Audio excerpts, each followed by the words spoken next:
시작하기 전에 본론으로 들어가기 전에 좀 이해해야 될 것은 이 하나님의 구원의 역사는 이 진공 상태에서 이루어지는 게 아니에요. 아무것도 없는 상태에서 뜬금없이 나오는 게 아니라 분명히 이 인류의 역사 가운데, 그래서 사실 우리가 그렇게 고백을 하잖아요. 우리 하나님이 역사의 주관자이시다. 그 말은 곧 이 역사, 인류의 역사 전체를, 시작도 사실은 창조로부터 이 인류가 시작이 되었잖아요. 그래서 이 인류 역사 자체가 하나님이 주권적으로 시작을 하셨고, 또 마치는 것도 하나님이 주권적으로 마치실 거예요. 그리고 그 인류의 역사 가운데 이 주권적으로 하나님이 구원의 역사를 이끌어 가신 것도 그분이에요.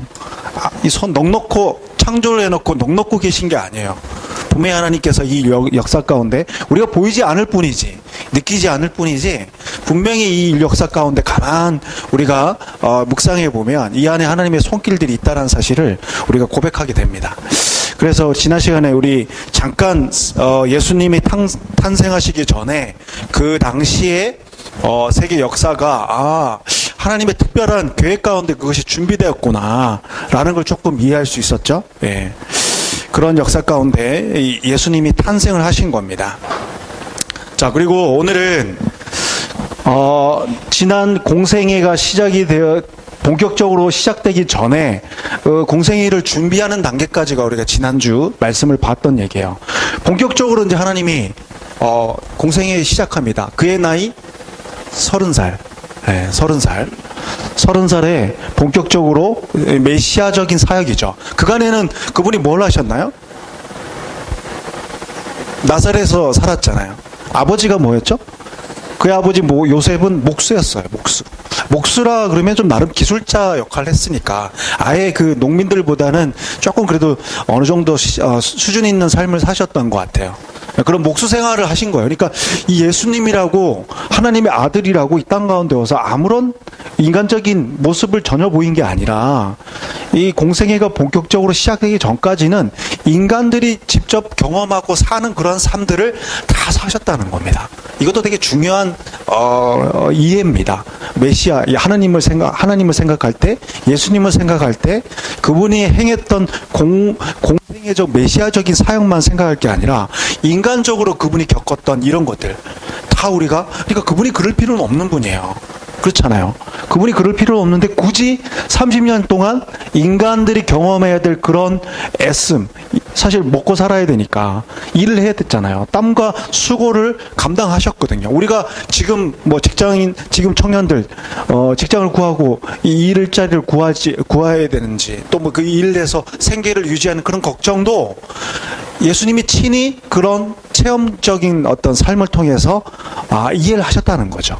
그러니까 인간적인 우리의 그 아픔들을 이해 못하시는 분이 아닌 게 그런 체험이 있었기 때문에 가능한 거예요. 그 전혀 없었다면 그분이야 하나님인데 우리가 이런 아픔을 그분이 이해를 해?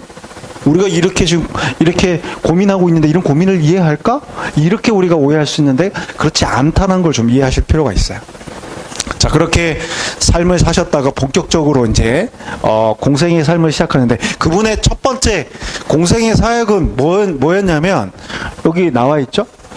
성전에 가요. 예루살렘 유월절이 되어서 우리 지난번에 말씀을 드렸지만 유대인 남자들은 20세 이상의 성인 남자들은 1년에 3번 꼭 절기 때마다 예루살렘을 방문을 해야 돼요. 특히 유월절은 되게 중요한 절기죠. 무슨 절기예요? 유월절이 뭐 하는 절기죠?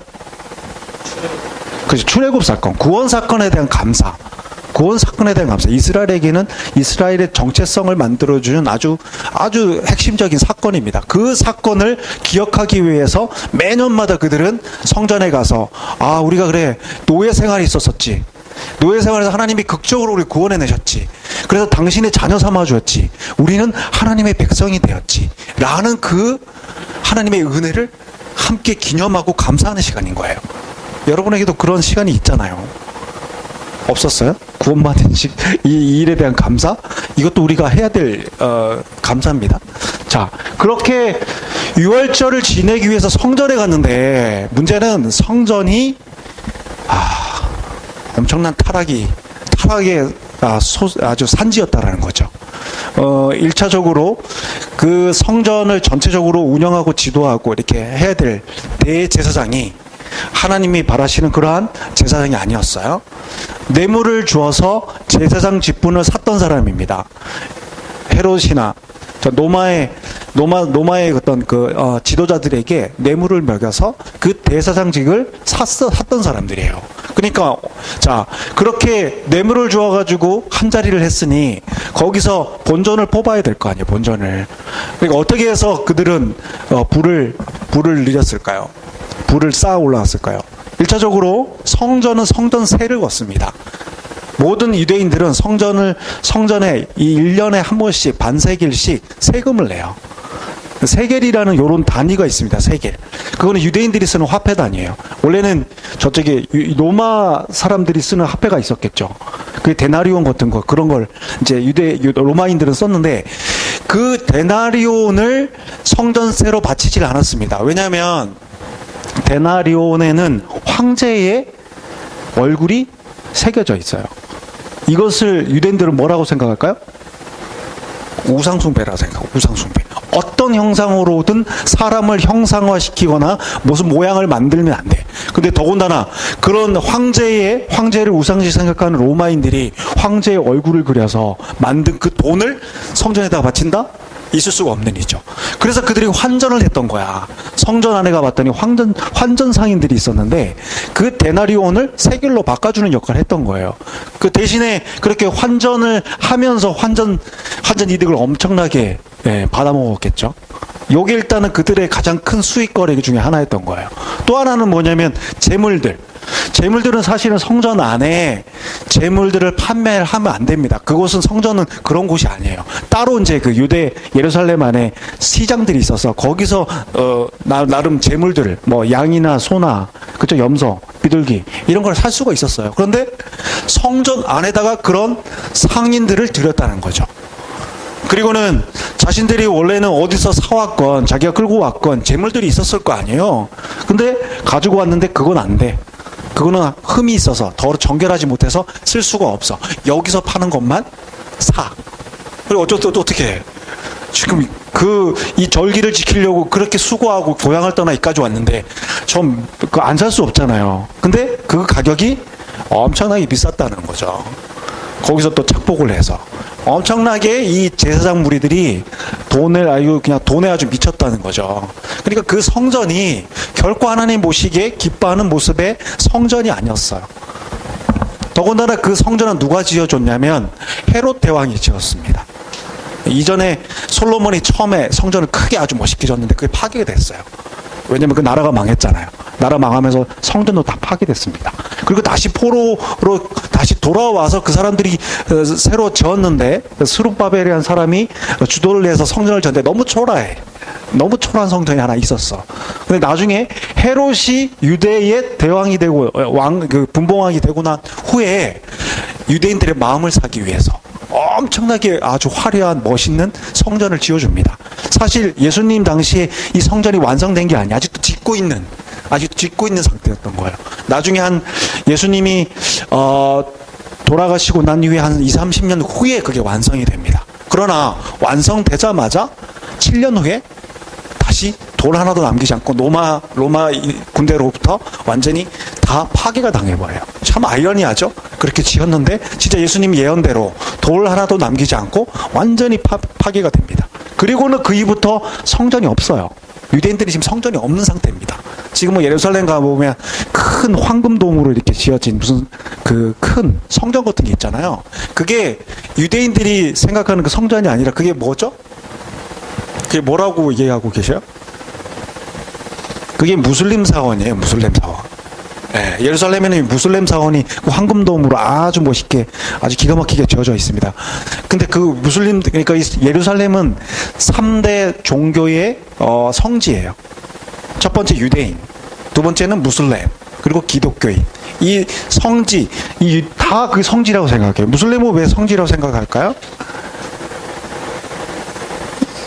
무하마드, 그들의 이슬람교를 창시한 무하마드가 예루살렘에서 하늘로 승천했다고 그들은 믿습니다. 네. 무하마드가 하늘로 승천한 곳이 예루살렘이다. 그 곳에서 바로 그 황금돔 사원을 지어 놓은 거예요. 그러니까 근데 사실은 그건 좀 얘기해 볼 만한 나중에 논란거리가 있는 얘기입니다. 한번 나중에 이슬람에 대해서 한번 얘기를 할 때 그걸 한번 얘기를 해보면 좋을 것 같고요. 자, 그렇게 성전이 완전 타락되어 있는 곳이에요. 예수님이 진짜 절기를 지내려고 그 자리에 왔더니 완전히 과관인 거죠. 그래서 그러니까 뭘 했어요? 그 채찍을 만들어 가지고 그 성전 상인들을 다 때리면서 내쫓죠. 그리고 환전상 다 상을 뒤엎고, 그리고 뭐라고 얘기합니까? 이 집은 이 내 아버지의 기도하는 집인데 너희들이 여기서 완전히 뭐라고요? 광도의 소굴로 만들었다. 그러면서 완전히 그것들을 완전히 부정하시고 단대 없고 난리가 났죠. 예. 이렇게 극단적으로 예수님이 분을 이렇게 화를 내는 거는 사실 되게 극히 드물어요. 그분의 그 공생의 사역을 보면 이렇게까지 흥분을 하는 경우가 거의 없습니다. 근데 그만큼 예수님이 화가 났다는 얘기죠. 예. 자, 그렇게 했더니 유대인들이 묻죠. 너가 뭔데 그런 걸 하냐? 너 뭔데 도대체 이런 일을 하냐고 예수님께 따지죠. 그리고는 너희가 지금 무슨 표적이라도 우리에게 보일 거냐고 묻죠. 이런 질문에 예수께서 어떻게 대답을 하시냐면, 너희가 이 성전을 헐라 내가 사흘 동안에 내가 지을 거라. 좀 뜬금없는 대답이죠. 아니 무슨 표적을 보여달라 그랬더니 너희들 성전을 이렇게 헐면 내가 사흘 만에 이걸 한번 지어보겠대. 말도 안 된다는 생각을 했겠죠. 이게 어떻게 지어진 성전인데 너가 그러냐고 막 따지죠. 근데 그 얘기는 예수님이 자신의 몸을 얘기한 겁니다. 자신의 몸이 죽고 헐고 난 후에 3일 만에 다시금 내가 이 성전된 우리의 몸을 다시금 부활시켜서 세우겠다라는 의미에서 이것을 얘기를 한 거예요. 우리하고 사실 그래서 여기서부터 성전에 대한 개념이 바뀌기 시작합니다. 유대인들에게 성전은 어떤 의미일까요? 유대인들이 생각하는 성전은 뭐였어? 교회? 교회 정도?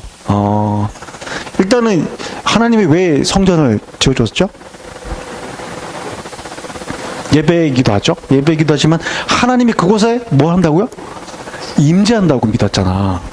성전은 꼭 그런 곳이야. 특별히 가장 거룩한 곳, 지성소는 하나님이 임재한 곳이야. 아무나 못 들어가고 1년에 딱 한 번 제사장이 우리 회개하기 위해서 들어가는 게 전부일 정도로 가장 거룩한 곳이고 하나님이 있는 곳이야. 하나님이 절대적으로 그곳에 있다라고 믿은 곳이에요. 절대적이죠. 하나님이 그곳에 있다고 생각했으니까. 그런데 뭐래요? 이 성전을 헐어버리겠다 그러잖아. 예수님이 어떤 얘기를 하겠다는, 그러면 뭘 하겠다는 얘기예요? 곧 이것을 부정한다는 얘기는, 예수님이 성전을 이제 부정한다는 얘기는 무슨 의미일까요? 더 이상 하나님이 이곳에 임재하지 않아. 너희들이 그토록 좋아하는, 그토록 너희가 아주 그렇게 중요시하는 이 성전에서 더 이상 하나님은 이 자리에 있지 않아. 이 얘기예요. 충격이죠. 그래서 이 시점부터 하나님이 그래도 그들에게 그런 성전을 짓는 걸 허락을 하셨고, 그곳에도 예배를 또 받으셨잖아요. 그리고 제사의 예배의 많은 방법들은 하나님이 직접 알려주신 겁니다. 그래서 직접 이곳에서 내가 너희와 함께하고 너희 예배를 받으겠다 그랬는데, 이제는 그러지 않겠다는 얘기랑 다름없는 얘기예요. 앞으로 어떻게 할까? 그 이후에, 예수님 이후에 이제 그러면 이 성전이 이제 부정이 된 이 상태라면 하나님은 이제 어떻게 하실까요? 우리가 함께 안 해요? 네, 성전의 개념이 이제 끝났어. 그럼 어떻게 새롭게 하나님은 시작을 하실까요? 전혀 생각을 안 하시는군요. 성전 자체가 달라졌어. 성전의 개념 자체가. 성전이 뭐예요? 지금 말하는 우리가 교회가 그러면 성전이에요? 어떻게 생각하세요? 그렇죠. 가장 중요한 개념이 바뀌었어요. 하나님이 임재하는 곳이 이제 어떻게 바뀌었냐면, 이런 건물이 아니야. 우리가 교회도 생각할 때 좀 잘못 생각하는 거예요. 교회를 꼭 건물이라 얘기하거든. 그거 잘못된 생각이에요. 그리고 어떤 목사님들은 보면 교회가 꼭 성전이라고 얘기하면서 성전에 들어온 곳을 생각해서 이렇게, 그래서 교회 자체를 성전으로 빗대는 것도 좀 잘못된 얘기입니다. 전혀 다른 개념으로 바뀌었어. 곧 성전은 우리 몸이 된 거야. 왜냐면 하나님이 임재, 어느 하나님이에요? 우리가 임재를 받고 있는 그 하나님은 성령 하나님이잖아요. 이 성령의 시대가 이제 열린 거예요. 예수님이 이제 돌아가시고 난 후에 마지막에 승천하시기 전에 그분이 예언처럼 얘기하시면서 너희들에게 내가 가는 것이 복이다 얘기한 게 뭐였냐면 내가 가야 보혜사 성령님이 너희들에게 오신다. 그러니까 성령의 시대가 열린다는 거를 얘기를 하신 거잖아요. 지금 우리 성령의 시대야. 성령님 하나님이 우리와 함께 하시는데 어디에 임하시냐? 우리 예수님을 믿는 자. 예수님을 구세주로 받아들여 그 하나님의 아들인 것을 믿고 그분의 십자가 사건, 부활 사건을 믿고 우리 또한 그렇게 십자가에서 자는 죽고 새롭게 부활한 새로운 피조물이라고 믿고 고백하는 그 자들에게 성령님이 임하시는 거예요. 그러니까 우리가 지금 곧 성전인 거죠. 그렇죠? 아주 놀라운 사건인데 놀랍게 안 받아들이네. 그래서 그 성전에 대한 이제 그 유대인들의 어떻게 보면 그들이 성전 자체를 우상시 생각했어요. 저것이 곧 하나님이 임재하는 그곳이 우리 이 예루살렘의 유대 땅에 있기 때문에 우리는 거룩한 사람이고 거룩한 백성이고 다른 많은 이방 땅들은 다 타락된 그런 곳이고 저주받을 곳이고 그렇게 생각했던 선민의식이 여기서 다 깨지는 겁니다. 더 이상 그러지 않겠다는 거죠, 하나님은. 자, 그렇게 성전을 먼저 청결하시는 그런 사건을 통해서 상징적으로 이제 새로운 시대가 열렸다라는 것을 예수님이 이제 보여주시는 겁니다. 자, 그리고 나중에 보면 이런 사건을 보면 더 이해가 돼요. 여기 사마리아 땅입니다. 자, 여기는 예루살렘이었고 예루살렘에서 그가 살았던 곳은 갈릴리거든요.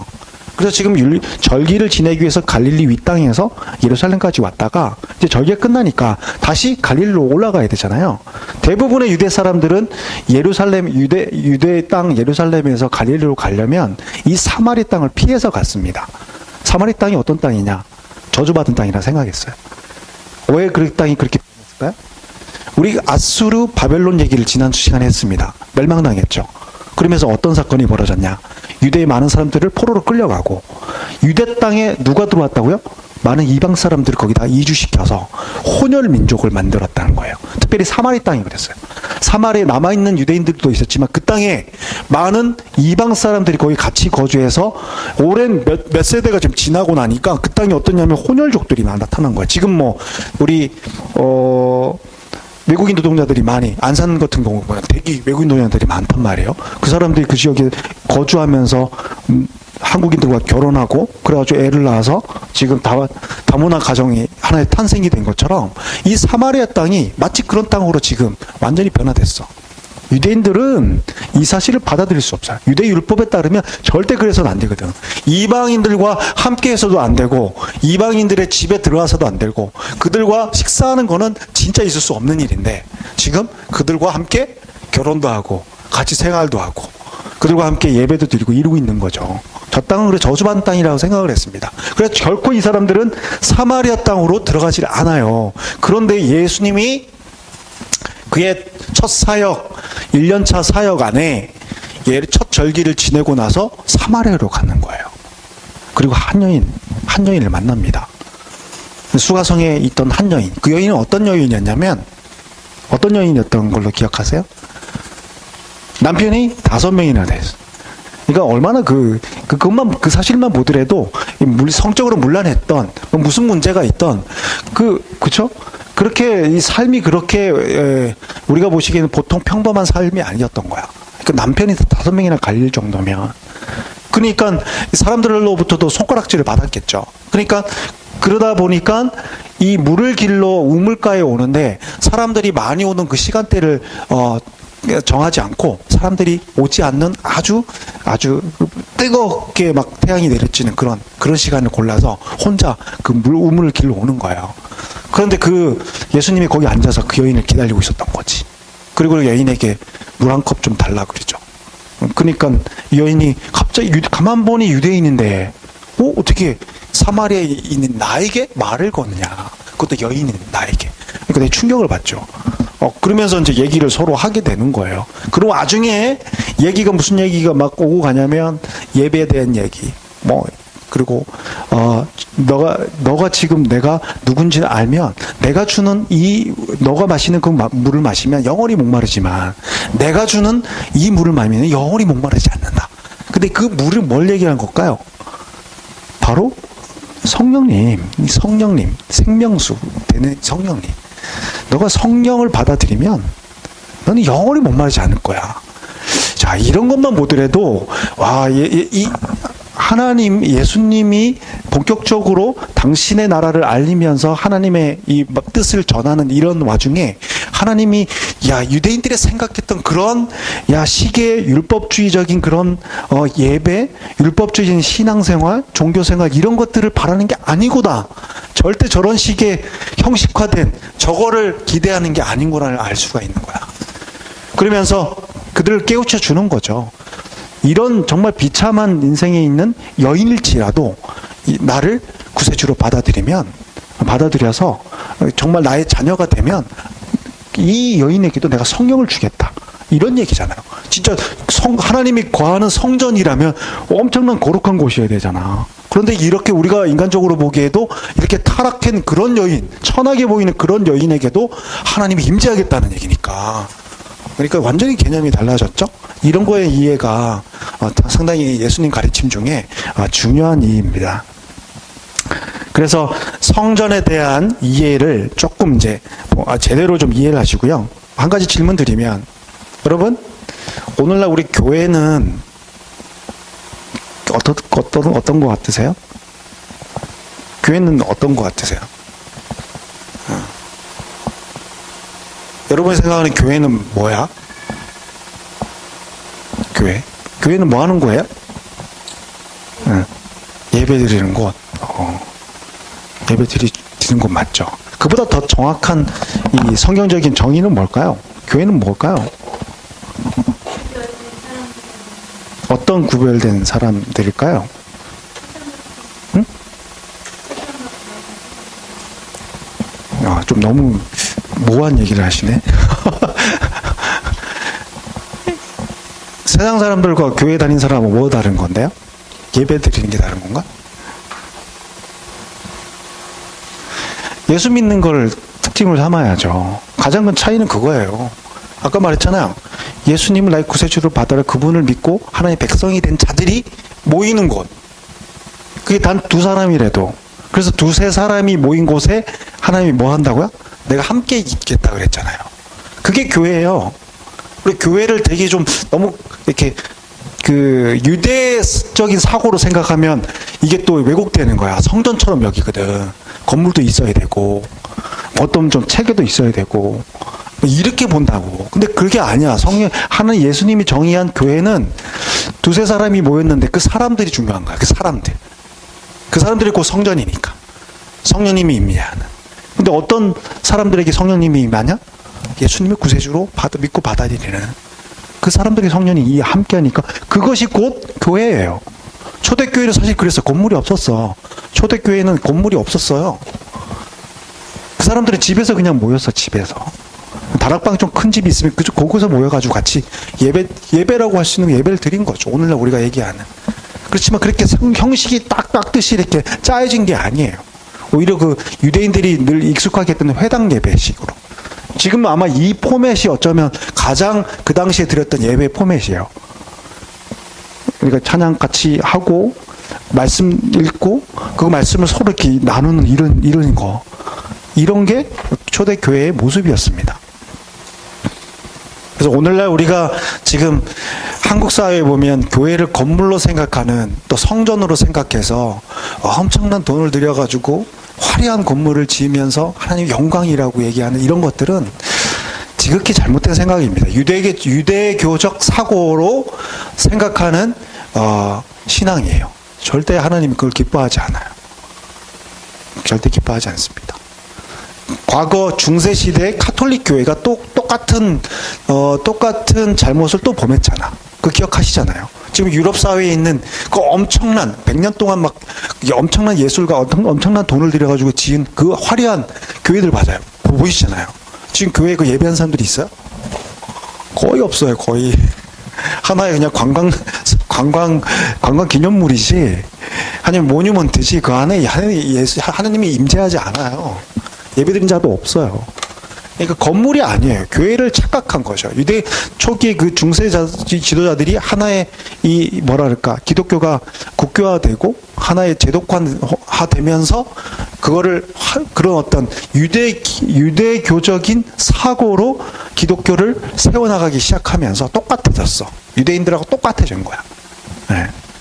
우리 근데 지금의 이 한국 교회도 어느 정도 이제 파워도 생기고 어느 정도의 지도자들도 있고, 어느 정도 이, 교회, 어떤 기독교의 기반이 여기 다, 이렇게 세워지면서, 우리도 똑같이 과거 유대교의 그런 모습을 지금 보이기 시작하고 있다는 거는 정말 우리 잘못된 길을 가고 있는 겁니다. 이렇게 자꾸 막 무식하게 성전을 짓는 일에 돈을 들여서 건물을 짓는데 이렇게 힘쓰고 이렇게 나가면 나중에 하나님께 큰 책망을 받게 될 거예요. 자, 그런 관점에서 좀 분별력 있게 좀 우리가 보셔야 될 것 같고요. 자, 그 다음에 자, 니고데모라는 사람이 어느 날 예수님을 찾아옵니다. 니고데모는 바리새인 중에서도 되게 지도자급에 있었던 높은 위에 있었던 사람이에요. 사내들인 공회라는 이곳은 정말 지금의 국회와 같은 곳이야. 근데 국회 일원일 정도로 71명밖에 안 되는 그 국회 일원 중에 한 명 정도니까 대단한 사람이죠. 바리새인 중에 하나인데 지도자급에 있는 이 사람이 뜬금없이 예수님을 찾아옵니다. 그리고는 질문을 하는 거예요. 가만 보니까 이 사람의 가르침이 그냥 흘러 넘어가기에는 뭔가 심상치 않은 걸 안 거죠. 그리고 사실 니고데모는 되게 순수한 마음으로 간 거예요. 다른 이 뒤에 나오는 바리새인들을 보면 되게 예수님을 시험하러 가거든요. 시험하려고 넘어뜨리려고. 그러나 이 니고데모는 되게 진지하게 예수님을 찾아가서 궁금한 점들을 묻습니다. 그것도 밤에 아무도 안 보는 그런 곳에서 묻는 거예요. 뭐라고 질문했는지 한번 볼까요? 자, 그런 니고데모에게 먼저 이 예수님이 이런 얘기를 해요. 사람이 거듭나지 아니하면 하나님 나라를 볼 수가 없다. 이런 얘기를 뜬금없이 던집니다. 그러니까 갑자기 거듭난다? 이게 무슨 얘기지? 자기가 아무리 좀 이해를 해보니까 거듭나. 사람이 다시 태어나. 죽었다가 다시 태어난다. 그 얘기인가? 근데 아무리 생각해봐도 그럴 수가 없잖아. 우리가 어떻게 다시 죽었다고 다시 태어날 수가 있냐라고 질문을 했어요. 그러니까 예수님이 대답을 합니다. 네가 이스라엘의 선생이라고 얘기를 하는데 너가 좀 잘 나의 뜻을 모르는 것 같다. 그 뜻이 무엇인지 내가 알려주겠는데, 자, 이 얘기입니다. 사람이 물과 성령으로 거듭나지 아니하면, 이 얘기를 하는 거예요. 그 거듭난다는 의미가 곧 뭐라고요? 물과 성령으로. 이게 무슨 얘기일까요? 물과 성령으로 거듭난대요. 물과 성령으로. 이 물은 예수님 앞서서 세례 요한이 세례를 했잖아요. 물세례를 했잖아요. 물세례. 그 물세례는 왜 했죠? 어떤 사람들이 나와서 물세례를 받았죠? 회개하는 사람들. 이렇게 너희들 지금 잘못 하나님을 섬기고 있어. 너희 하나님의 백성으로서 너희들은 아니야. 지금 이런 예배 하나님 받지 않아. 이렇게 그들의 잘못을 지적을 했잖아. 찔림을 받은 자들이 우리가 내가 잘못했구나. 이래가지고는 내가 하나님 나라는커녕 하나님 백성 되긴 걸렀구나. 라고 생각한 사람들이 하나님 앞에 그 세례 요한이나 예수님 앞에 나와서 회개하면서 물세례를 받았단 말이야. 정결하게 되기 위해서. 그쵸? 이 회개가 있어야 된다는 얘기를 하는 거야. 회개. 죄에 대한 회개를 반드시 해야 된다는 얘기야. 근데 하나 더 붙여서 얘기를 한 게 뭐였냐면 성령으로도 거듭나야 된대. 성령으로. 이 얘기는 뭔 얘기일까요? 이렇게 회개만 하고 끝나는 게 아니라 회개해서 하나님 예수님을 구세주로 영접받는 자들이 곧 나중에 성령 또한 받는다는 얘기를 하는 거지. 나중에 그러니까 지금은 성령님의 아주 궁극적인 역사가 예수님이 아직 십자가에 달리지 않았기 때문에 있지 않아요. 근데 이 사건이 언제 벌어지죠? 사도행전 때 오순절 사건. 그쵸? 오순절 사건 때 그 일이 진짜 벌어집니다. 기도하고 있었던 마가의 다락방에서 성령이 임하니까 이 사람들이 갑자기 뒤집어지기 시작하고 막 방언 터지기 시작하고 그러면서 막 밖에 나가서 많은 사람들에게 예수님이 죽었다가 부활하신 사건에 대해서 막 선포하고 다니는 이러한 일이 벌어졌거든요. 그 성령의 거듭남이 너희들에게 있어야 된다는 거야. 그래야 너희들이 다시 태어난다, 거듭난다고 얘기하는 거예요. 조금 근데 너무 어렵나? 이 얘기가? 여러분은 물과 성령으로 거듭나셨나요? 제가 지금 질문을 한번 줘볼게요. 희훈이 물과 성령으로 거듭났어? 그런 것 같아, 안 그런 것 같아?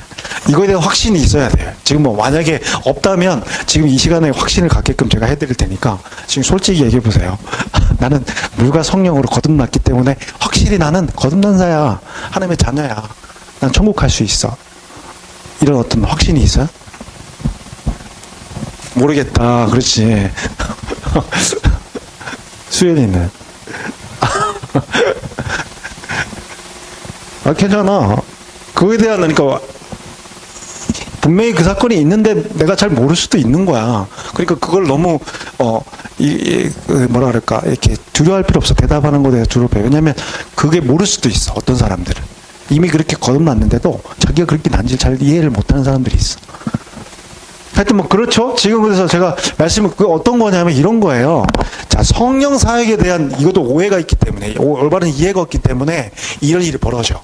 그래서 성령에 대한 얘기를 좀 오늘 하겠습니다. 요 관점에서. 자, 성령 사역에 대해서 지금 이 한국 교회가 많은 사람들이 정말 잘못된 이해를 하고 있는 것 중에 하나는 그 은사 사역하는 사람들 있잖아요.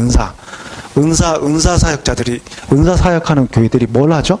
주로 뭘 하죠? 그 교회 가보면?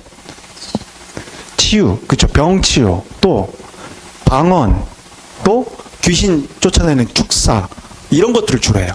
이 은사사역. 이게 성령 사역이라고 얘기해요. 그분들이 얘기하기로는 성령 사역. 잠깐 그렇게 이해해보면 성령님의 주된 사역은 방언하는 것, 병 고치는 것, 귀신 쫓아내는 것. 이건가? 어떻게 생각하세요? 성령의 주된 사역은 뭘까요? 성령님의 주된 사역. 그분이 주로 사역하시는 것들은 뭘까요?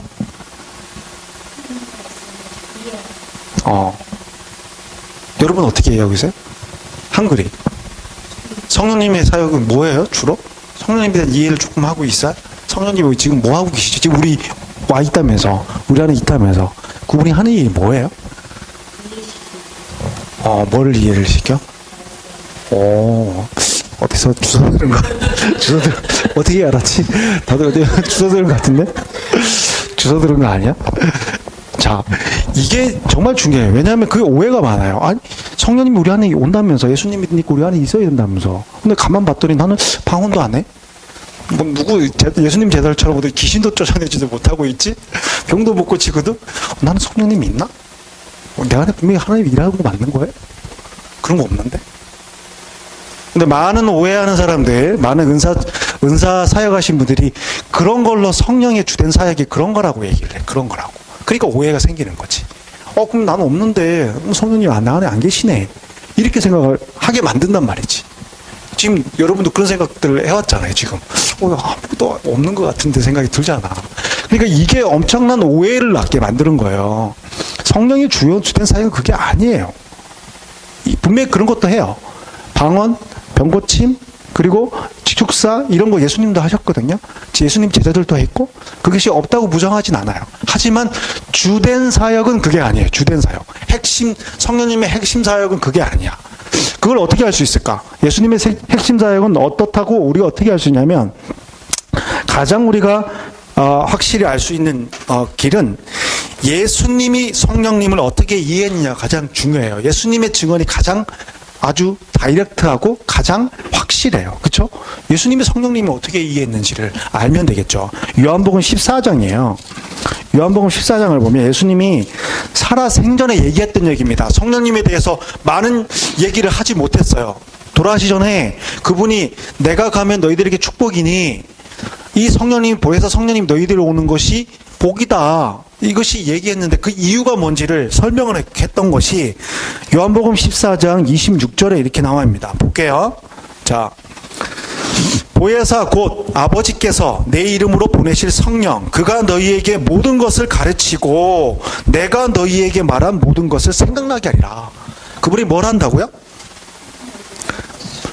그가 너희에게 모든 것을 가르치고 내가 너희에게 말한 모든 것을 생각나게 한다. 예수님이 너희들에게 얘기했던 그것들 다 생각나게 하시는 분이 누구라고요? 성령님.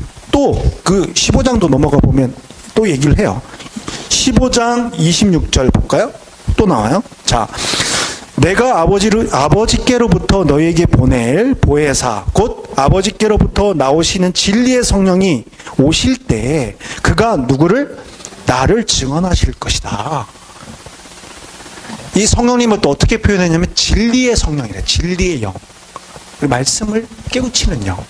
그 성령님이 뭐라고? 이 예수님, 나를 내가 어떠한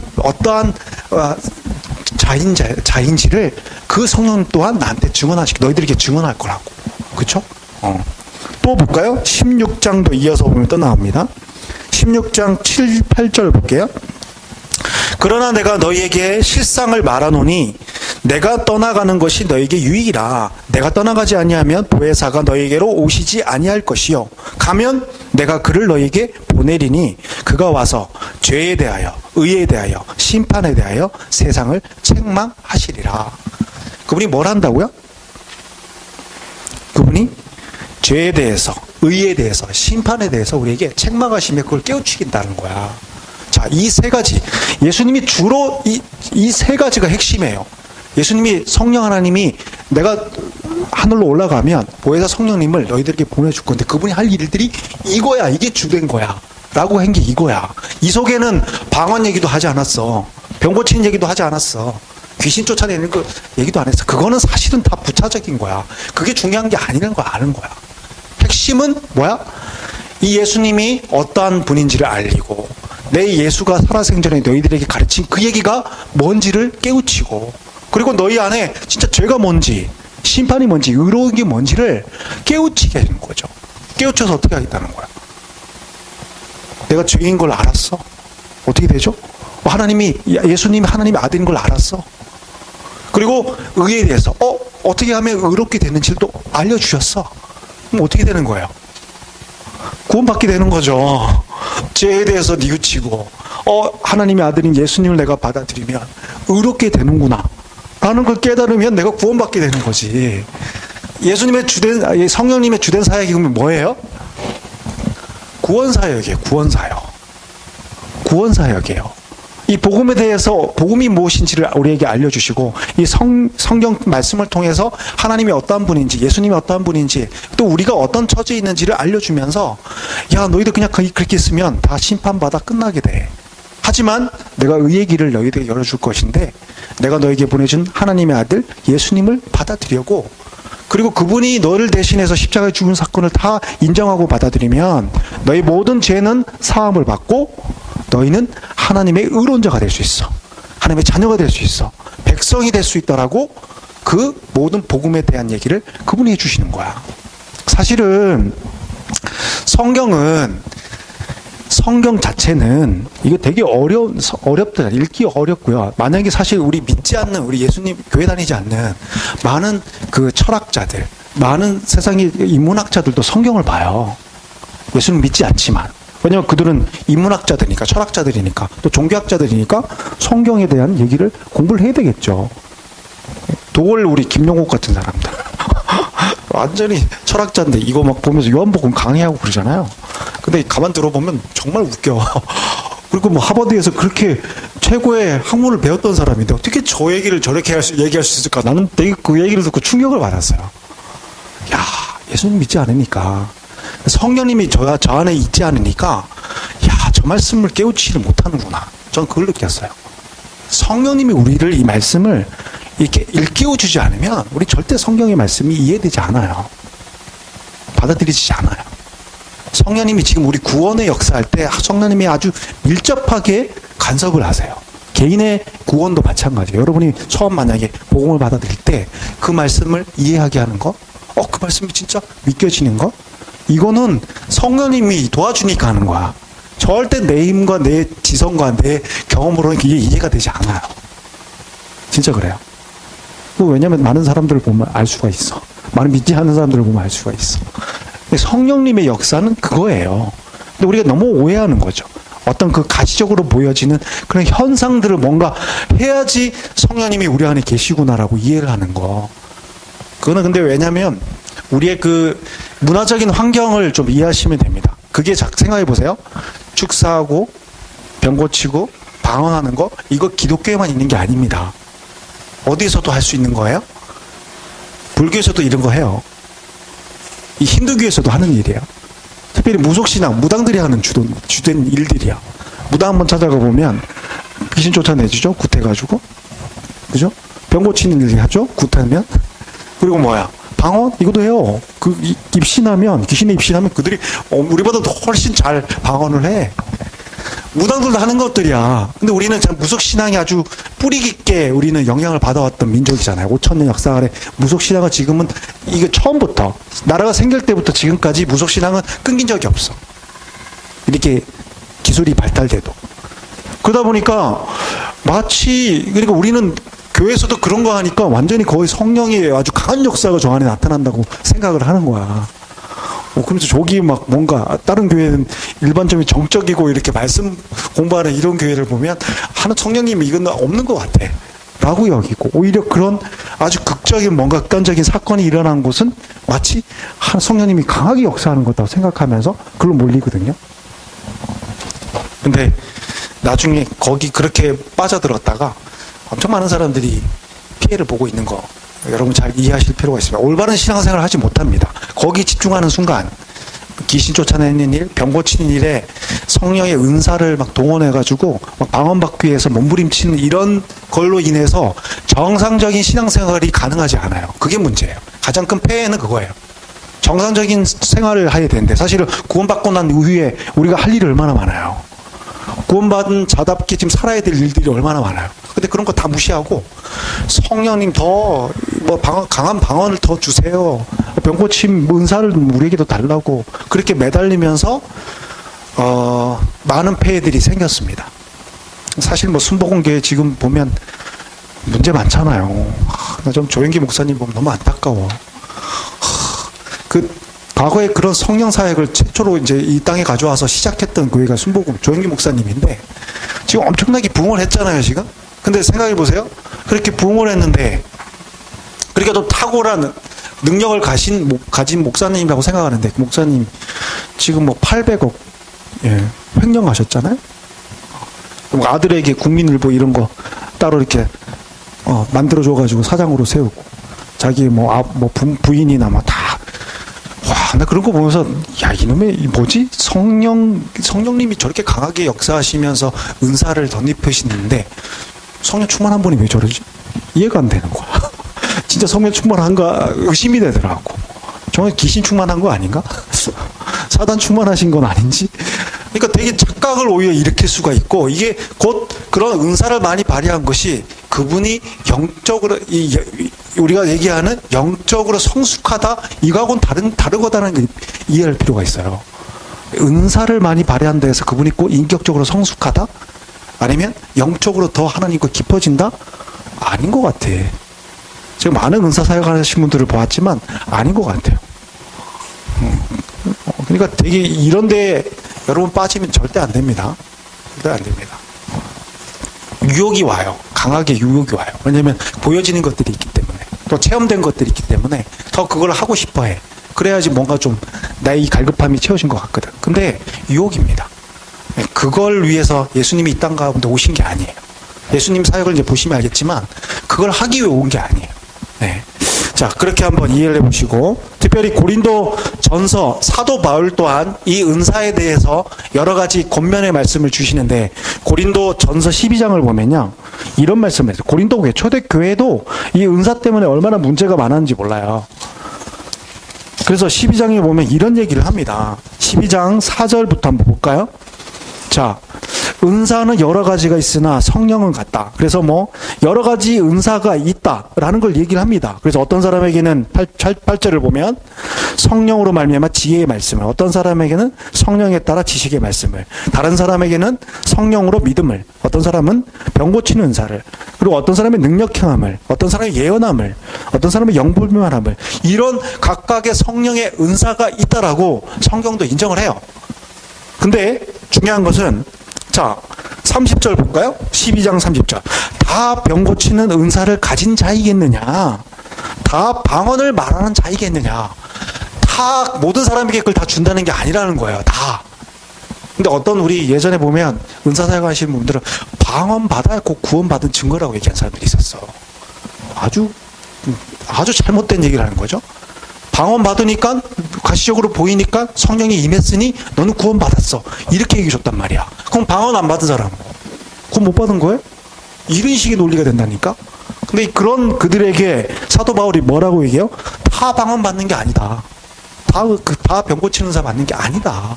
특정한 사람들에게 특정한 목적을 갖고 그걸 주는 건 맞는 거다. 얘기를 해요. 그리고는 자 13장 넘어가 보면 14장부터 한번 볼게요. 14장에 보면 이렇게 얘기해요. 자, 사랑을 추구하며 신령한 것들을 사모하되 특별히 예언을 하려고 사모해라. 자, 많은 은사 중에 예언하는 것을 더 사모하라고 그래요. 자, 방언은 왜냐하면 방언을 말하는 자는 사람에게 하지 아니하고 하나님에게 하나니 이는 알아듣는 자가 없고 영어로 비밀을 말합니다. 자, 방언을 말하는 사람들은 얘기를 하지만 방언을 얘기하지만 사람들 하나도 알아듣지 못해. 누구만 알아들어요? 하나님 알아들어. 자, 그러면 그 은사를 방언을 막 얘기를 하면 옆에 사람들이 그게 덕이 될까요? 무슨 이득이 될까요? 알아듣지도 못하는데 그 얘기를 하는 거야 지금. 그러나 예언을 하는 자, 여기서 예언도 올바로 이해해야 돼. 예언은 무슨 얘기를 하냐면 뭐 환상을 받아가지고 그 꿈에 하나의 음성 들려주는 이 얘기를 하는 게 예언이 아니야. 이 성경에 말한 예언도 올바로 이해해야 돼요. 그런 예언이 아니라 과거 구약시대 예언자들이 뭘 했는지를 보세요. 구약시대 예레미야나 에스겔이나 이사야들이 뭘 했는지 아세요? 그 사람들이 예언한 얘기의 주된 내용은 70-80%는 성경의 얘기예요. 성경의 얘기. 그리고 과거 이스라엘 백성들이 이렇게 살아왔던 얘기, 현재의 얘기. 야, 너희들 봐봐. 지금 이렇게 살고 있는데 성경 얘기를 봐봐. 그렇게 살려고 하지 않았어. 그러려고 하나님이 너희들 이 출애굽해서 구원해낸 게 아니야. 그래 놓고 너희들에게 예배 드리자, 너희들을 하나님 백성 삼아준 게 아니야라고 70-80%는 과거의 얘기, 그리고 현재의 그들의 얘기, 그리고 이 성경에 대한 얘기를 한 거야. 이게 곧 예언이야. 근데 너희들 진짜 이렇게 살다가 가만 보면 말씀대로, 하나님 예언대로 너희들은 나중에 이렇게 될 거야. 이게 예언이었어요. 지금 오늘날 목사님들 앞에 설교하는 내용이야. 설교하는 내용. 과거 예언자들은 그런 설교자들이었어요. 무슨 환상이 임해가지고 무슨 물론 그런 특정한 경우들이 생겨요. 다니엘이나 몇몇 사람들은 환상을 통해서 특별한 예언들을 합니다. 그렇지만 그게 다가 아니었어. 그건 아주 극소수였고 대부분의 예언자들은 하나님 주신 말씀에 근거해서 지금 너희들이 이렇게 살면 안 돼. 하나님 말씀에 따르면 하나님 백성이 이렇게 살면 안 된다고 얘기했잖아. 너희들 그렇게 하나님 말씀 듣고 이렇게 살게 되면 반드시 나중에 하나님을 떠나게 될 거고, 그러해서 너희들 나라가 망하게 될 것이고, 너희들 나중에 포로로 끌려가게 될 것이다. 라고 말씀을 얘기한 거야. 이게 예언이야, 이게 예언. 자, 마찬가지입니다. 초대교회 때 방언을 갖고 막 옆에 누가 알아듣는지 아는지 상관없이 나는 입신하여서 마구 얘기하는 이런 와중에 뭘 얘기하냐면 그런 방언 얘기하지 말고 뭐라고? 하나님 말씀 얘기하라고. 말씀 얘기하라고. 하나님이 이미 너희들에게 하나님 뜻으로 알려준 이 성경에 대한 얘기를 더 하라고. 말씀에 빗대 봤더니 우리 삶 이러면 안 되겠다. 우리 교회 이러면 안 되겠다. 우리 하나님 뜻대로 올바른 교회 세우자. 올바른 신앙생활 하자. 이 얘기하라 했던 거죠. 무슨 말인지 알겠죠? 이 은사를 더 사모하라고. 이 은사를. 왜냐면 이건 유익이 되니까. 나의 신앙도 성숙해지고, 그리고 교회도 더 든든해지고, 많은 또 잘못된 길로 가는 그들도 바로잡을 수 있는 일이기 때문에, 이거는 교회를 세우는데 유익이 되기 때문에 오히려 방언하는 것보다 이런 은사를 더 사모해라 라고 얘기한 거예요. 더 중요한 게 있었어요. 13장의 얘기입니다. 자, 사랑해.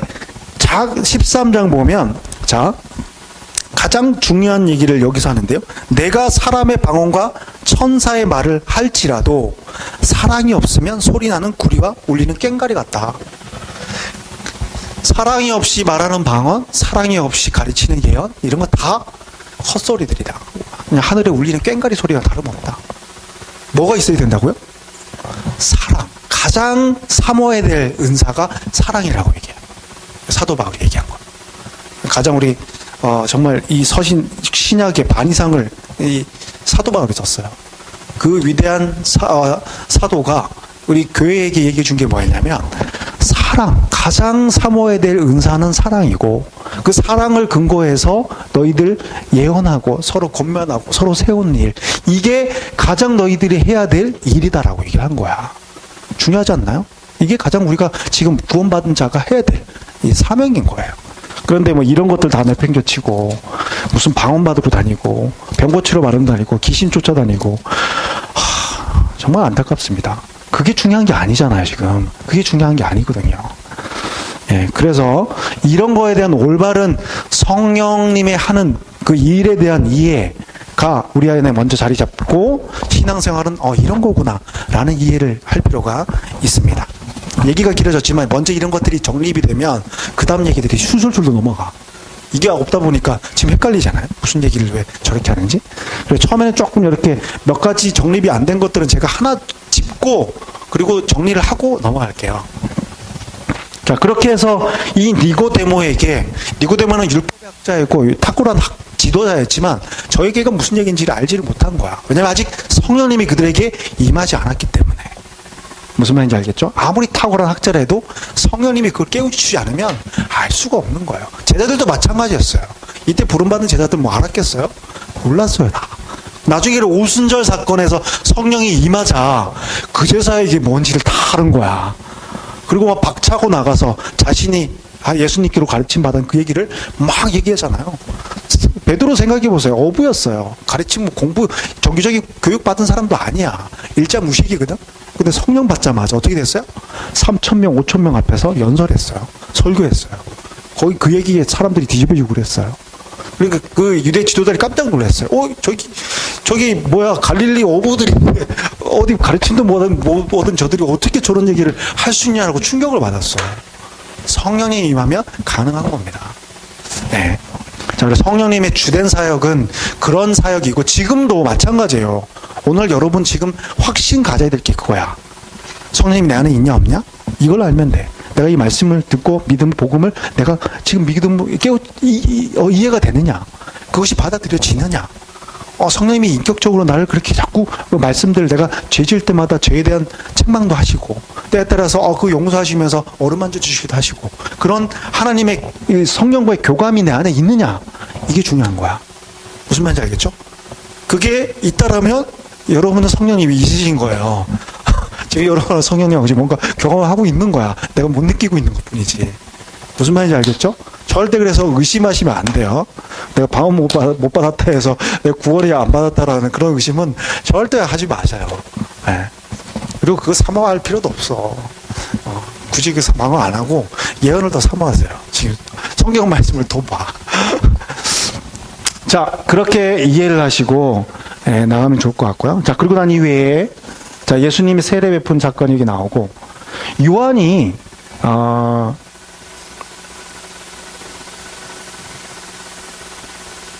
네.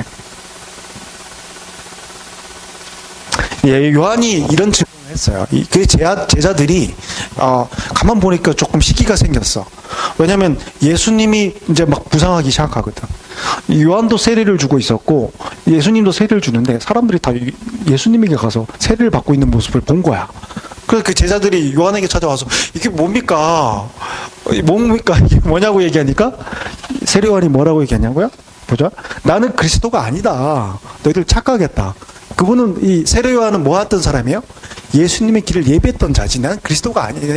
내가 메시아가 아니야. 너희들 착각하지 마. 그리고 뭐라고 해요?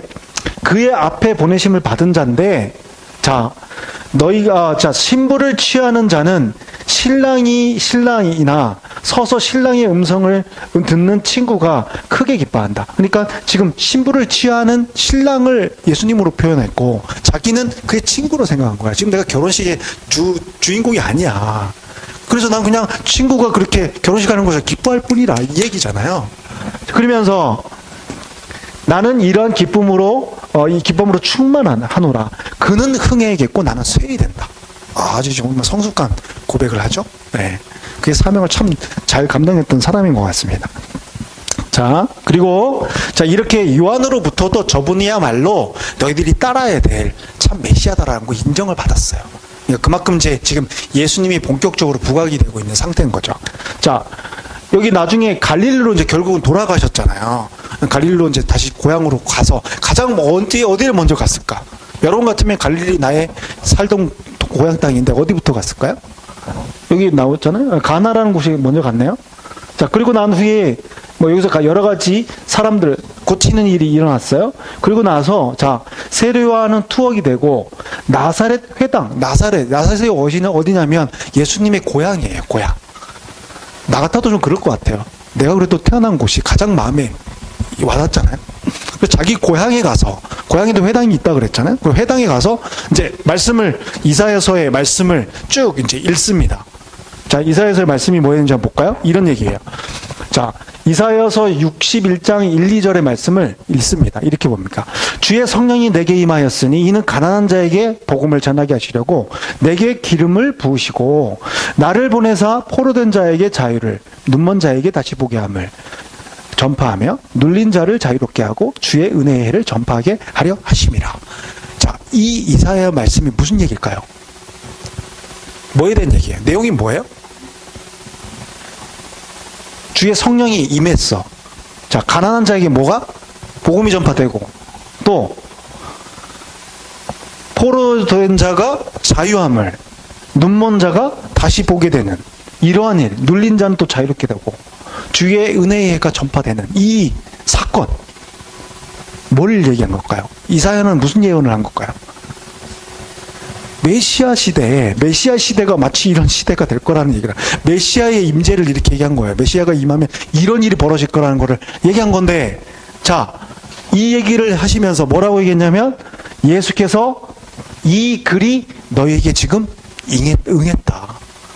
너희가 듣는 이 말씀이 지금 바로 여기서 이루어졌다. 이 얘기를 들은 나사렛 회당 사람들이 어떻게 했을까요? 미친놈, 그렇게 했지. 아니, 그럼 너가 메시아라는 얘기야? 이런 얘기를 한 거야. 곧 당신이 그걸 얘기한 거잖아요. 이 예언이 성취해 내가 메시아다라는 걸 나타냈는데, 고향 사람들이, 야, 내가 너를 다 아는데, 너가 요셉의 아들, 목수쟁인 걸 내가 다 아는데, 무슨 뜬금없이 네가 메시아라고 그러냐고. 그래서 사실 사람들이 예수님을 벼랑에다가 몰아가지고 떨어뜨려 죽이려고 그랬어요. 거기서 극적으로 탈출해 나오긴 하시죠. 그러니까 고향에서 인정을 못 받았어. 고향에서 도대체 아는 사람들, 나의 동네 사람들은 전혀 예수님을 메시아로 받아들이지 않았습니다.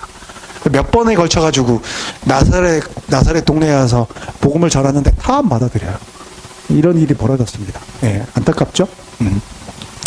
자, 그런데, 자, 이렇게, 나사렛을 그래서 이제, 환영을 못 받고, 게네사렛 호숫가로 이제 이동을 합니다. 예, 거기에서 누구를 만나게 되냐면 바로 시몬, 베드로를 만나게 되죠. 그 배 위에 올라가서 많은 사람들에게 또 복음을, 가르침을 주는 거예요. 가는 곳곳마다 예수님이 주로 했던 것이 바로 이겁니다. 뭐 병 고치는 일 물론 했죠. 하지만 더 중요한 것은 하나님 나라를 알리는 거야. 너희가 뭐 지금 어떤 상태에 있는지 죄의 상태에 있다는 걸 알려주는 거야. 그리고 복음의 길, 살 길이 뭔지를 알려주는 게 가장 급선무죠. 그렇죠? 그걸 계속 설파하고 있었던 거예요. 자, 그런데 그런 와중에 자, 뭐 이런 일이 벌어지죠. 밤새도록 수고했는데 이 고기를 못 얻은 그에게 예수님이 찾아가서 저쪽에 거기 가서 그물을 내리면 많은 걸 얻게 될 거라고. 처음에는 의심하다가 나중에 당신 말에 의지해 내가 한번 가보겠습니다 해서 내리는데 큰 물고기를 수확해 오거든요. 그리고 나서 뭐예요? 베드로가 그 앞에 무릎을 꿇습니다. 가만 봤더니 내가 지금 선지자인 걸 내가 모르고 잘못했습니다. 이거죠.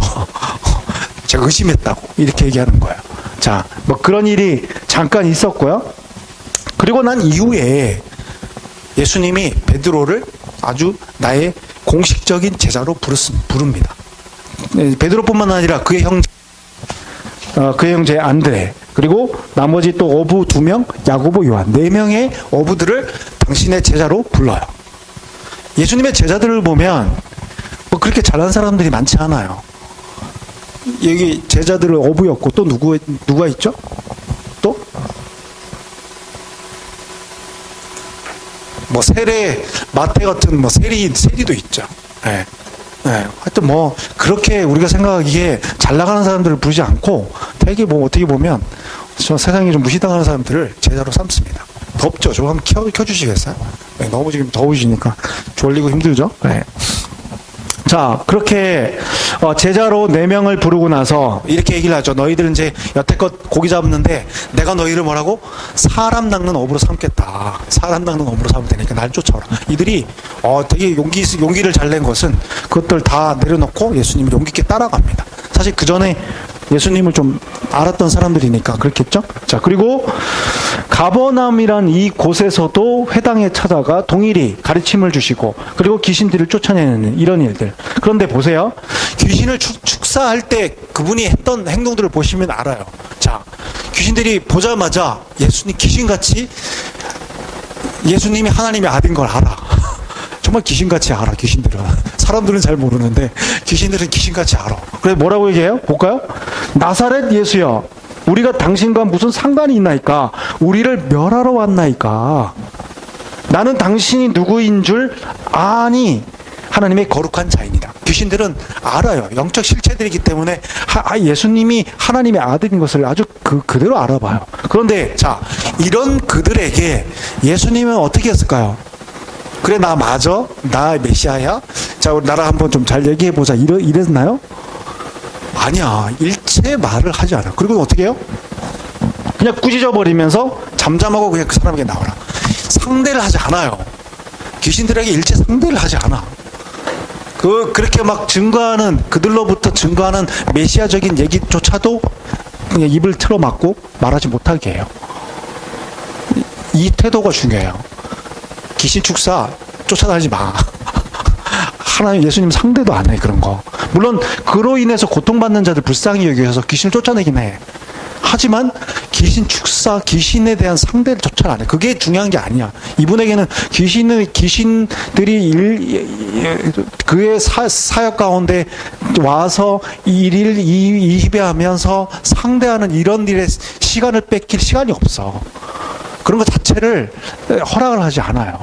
그래서 뭐 너희들이 증거하는 그런 거 다 하지도 못하게 하고 귀신들은 무조건 쫓아내고 그냥 자신의 일을 합니다. 이것을 좀 잘 이해해 보실 필요가 있어요. 자, 그리고 베드로의 장모도 고치시고 안진뱅이 평자를 이으시고, 자, 이렇게 병자들을 치유하시고 귀신들을 또 축사하시고 이런 기적들은 왜 했을까? 그러면 왜 했을까? 예수님이 그걸 굳이 왜 했을까? 가르침만 하시면 될 텐데. 그렇잖아요. 복음만 제대로 알리고 그분의 구원받을 일만 제대로 알려주셨으면 되는데 왜 굳이 이런 일을 했을까? 중요한 얘기예요. 당신이 메시아인 것을 드러내기 위한 거야. 그러니까 그 자체가 목적이 아니라 이런 기적적인 사건을 통해서 뭐 이것뿐만 아니잖아. 진짜 물리를 얻고 그리고 모든 폭풍우가 치는 것들도 잠잠케 하는 이런 기적적인 일을 통해서 당신이 진정 하나님이심을, 하나님의 아들이심을 드러낸 거야. 그 목적이 있어요, 분명히. 기적을 행할 때는. 그렇지만 만일 우리가 뭐 예수님의 제자랍시고 우리가 막 그 병을 고치러 다니고 뭘 한다고 이런 것이 하나님 입장에서 별로 탐탁지 않을 수도 있어. 왜냐하면 내가 메시아 아니잖아. 내가 예수님도 아닌데 나는 뭐 귀신 쫓아낼 때만 귀신 쫓아내야 되고 병 고칠 때마다 다 일어나야 돼요? 그럼 내가 메시아가 되는 거죠. 그래서 이런 은사 사역을 할 때는 되게 조심해야 돼요. 왜냐면 내가 하나님의 영광, 예수님의 영광을 가리고 내가 그 메시아 자리에 앉을 수도 있기 때문에. 지금 많은 잘못된 은사 사역을 하신 많은 잘못된 우리 교주들, 목사님들이 하나님 내 자리에 자신들이 앉았다는 게 문제인 거죠. 그러니까 은사 사역의 아주 그 큰 허점, 큰 병폐들이 바로 이런 데서 드러나는 거야. 자기가 꼭 메시아야. 그 목사님만 뜨면 모두가 진짜 그 교회 교인들은 껍벅 죽어요. 곧 그분의 얘기가 다 하나님의 얘기인 것처럼. 그 인격은 완전히 바닥인데, 그러니까 그런 거에 대한 분별력을 여러분 가지면서 그런 현상들을 좀 이해를 하셔야, 내가 올바른 신앙이 뭐다, 올바른 교회의 모습은 뭐다, 라는 게 조금, 감이 잡힐 것 같습니다. 자, 그까지 좀 이해하시고, 야, 여기 보니까 마지막에 예수님이 기도했던 모습이 잠깐 등장을 합니다. 언제 기도를 하셨어요? 새벽에 기도하셨나요? 자, 한국의 새벽 기도가 유명하죠? 여러분은 뭐 새벽 기도 안 나오니까 별로 감이 없겠지만 한국의 이 새벽 기도는 참으로 엄청난 유명한 일이에요. 왜냐하면 유래가 없는 일이에요. 세계 기독교 안에 이런 유래가 없는 거거든요. 한국에서만 새벽 기도가 있어. 미국 가면 새벽 기도 안 해. 유럽에 가도 마찬가지로. 왜 이런 일이 한국에 일어나게 됐을까요? 네? 오늘 말씀 때문에 있었는 걸까? 이것도 좀 여러분 이해를 돕기 위해서 잠깐 설명을 드리면, 자, 우리 기독교 역사가 130년입니다. 130년 전에 처음 복음이 들어왔어요. 자, 복음이 들어왔다? 복음이? 성경의 말씀이죠? 성경이 이렇게 우리한테 들어왔다? 조선사회, 그때는 조선사회였죠? 자, 조선사회 당시는 어떤 사회였나요? 기독교 이런 어떤 가치관들이 있었던 사회였어요? 어떤 나라였어요? 유교국가죠. 유교국가. 철저한 유대국. 그리고 다른 근데 유교만 있었던 게 아니야. 아까 말했던 무속신앙적인 이런 것들. 이것도 아주 뿌리 깊게 우리 안에 자리 잡고 있었던 거고, 불교도 어느 정도 생활했던 사람들이 있었잖아요. 불교. 이 유교, 무속신앙, 불교의 그런 배경하에 있었던 나라예요. 조선사회가. 조선사회가. 근데 이런데 복음이란 게 들어왔어. 복음이란 게 들어왔어. 그러면 복음의 원래 유대인들이 받아들였던 복음의 그런 순수한 것들이 우리나라로 들어오면 그대로 다 수용이 될까요? 지금 우리가 한국에 있는 교회의 모습하고 미국에 있는 교회의 모습이 똑같을까요? 우리 한국에 있는 교회의 모습까지 지금 유대 안에 보면 메시아닉 주라 해서 유대인이지만 기독교인 사람들이 있어요. 그 사람들의 기독교의 모습하고 우리의 기독교의 모습 똑같을까? 달라. 왜 다를까? 이것 때문에 우리 민족의 문화 때문에.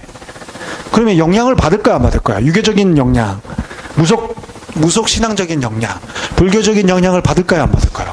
받아요. 우리 기독교 지금 이 순수한 복음적인 그런 어떤 그 교회의 모습보다는 그거와 더불어서 우리 민족적인 정서도 같이 짬뽕이 되어 있는 상태인 거야. 토착화라고 얘기해요. 복음의 토착화.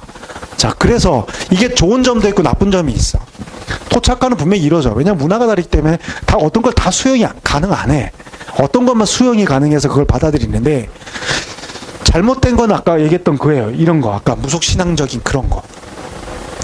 무속신앙적인 그 영향이 우리 안에 뼈저리게 5,000년 역사 안에 그대로 있다 보니까 기독교 안에 꼭 무속신앙, 무당들이 하는 걸 똑같은 것들을 교회에서도 하고 있다는 거야. 아까 말했듯이 뭐 방언받고 귀신 축사하고 병 고치고, 이건 무당들이 늘 해왔던 거고 우리 민족 정서상 아무런 갈등이 없는 거야. 그거 오히려 더 열광하는 것들이야. 그런 것들 다 매달리잖아요. 돈 갖다 바치면서 그런 것들 막 하잖아요. 근데 기독교에서 그런 것이 있다? 어떨까요? 열광하지, 열광. 그리고 진짜 그 병 고침을 받았다? 더 열광하지. 사람들이 떼가지고 이렇게 모이는 거예요, 그렇게. 그러니까 이런 건 나쁜 거야, 폐해야. 무속신앙이지 기독교가 아닌 것을 갖고 완전히 기독교인 것처럼 얘기하는, 이건 정말 잘못된 거예요. 그래서 이거는 우리가 분별력 있게, 이거 아니구나. 물론 방언도 있었고 병고침도 있었고 그런 어떤 기적적인 역사는 있지만, 그거는 복음을 더 잘 증거하기 위해서, 예수님을 더 잘 나타내기 위해서 하는 거였지, 야, 이 무속신앙들처럼 내 병고침 받고 내 방언해가지고 무슨 이런 신비주의의 어떤 경험들을 하려고 내가 이거 한 거 아니구나라는 걸 이해되는 거야.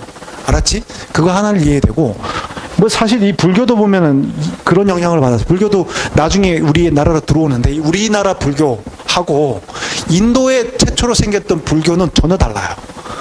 그거 모르겠죠. 지금 우리 불교 사원 들어가 보면 무슨 용왕신, 무슨 산신, 뭐 다 또 올라가 있잖아. 인도에는 가면 그런 게 있을까요? 없어요. 부다만 있지. 무슨 부다상만 있어야 되지. 왜 불교 안에 용왕신도 있고 무슨 산신도 있고 뭐 다 있잖아. 왜 그러겠어요? 짬뽕 돼서 그런 거야, 짬뽕. 우리나라 불교도 이 인도로부터 중국을 거쳐서 이 나라로 들어오면서 짬뽕 됐어요. 도교, 무속신앙 다 짬뽕 돼가지고 다 수용하다 보니까 이상한 형태의 불교 문화, 불교가 탄생한 거야. 지금 마찬가지입니다. 우리 한국의 기독교도 어느 순간인가 이 한국에 짬뽕된 다른 종교적인 색채가 들어와서 이상하게 변질된 것들은 빨리 제거해야 돼요. 거기에 말려 들어가면 안 돼. 그러나 잘 정립된 것들이 있어요. 잘 정립된. 그게 뭐냐면 이 새벽 기도, 새벽 기도. 새벽 기도는 인류 역사, 다른 세계, 다른 어떤 교회도 하지 않아. 유일하게 한국 교회들만 시행하기 시작했는데, 왜냐면, 유교 국가였고, 무속신앙, 그리고 불교에 익숙했던 우리 한국 사람들, 그리고 농업을 주로 했던 이 사람들, 새벽 일찍 일어나서 뭐 했죠? 우리 어머님들, 할머님들, 물 따다 놓고 빌고 기도했어요. 기독교가 복음이 들어오기 전이라니까?